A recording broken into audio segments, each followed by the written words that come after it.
विराम का अर्थ होता है रुकना। वाक्य लिखते समय रुकना या भाव संकेत स्पष्ट करने के लिए जो चिन्ह हम लगाते हैं उन्हें ही विराम चिन्ह कहते हैं।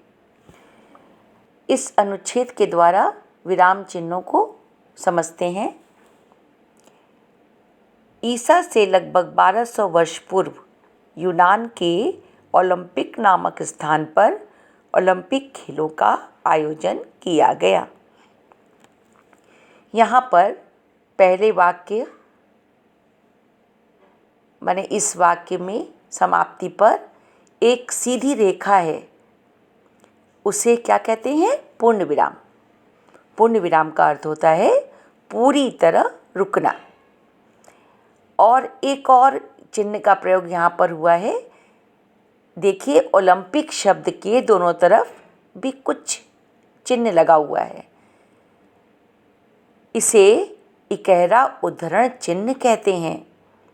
उद्धरण चिन्ह दो प्रकार के होते हैं, इकहरा और दोहरा। पहले हम इकहरे उद्धरण चिन्ह के बारे में जानेंगे।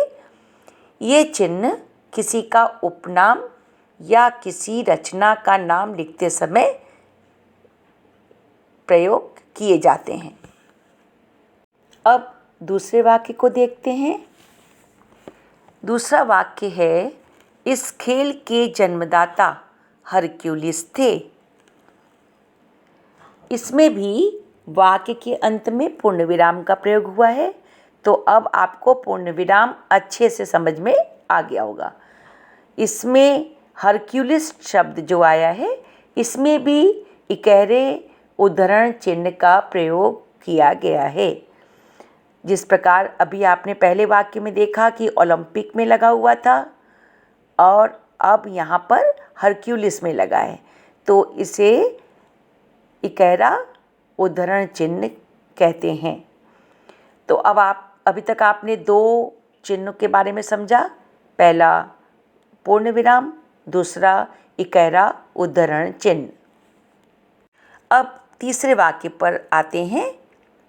उस समय ओलंपिक खेलों में दौड़ कूद, रथ दौड़, भाला फेंक, कुश्ती, मुक्केबाजी आदि प्रतियोगिताएं होती थीं।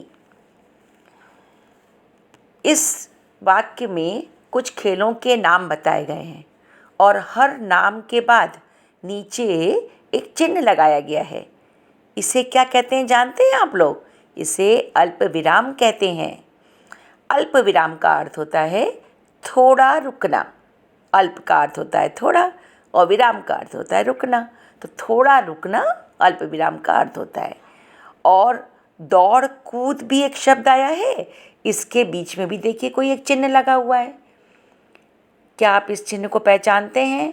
ये लेटी हुई एक रेखा बनी हुई है, इसे क्या कहते हैं जानते हैं? योजक चिन्ह।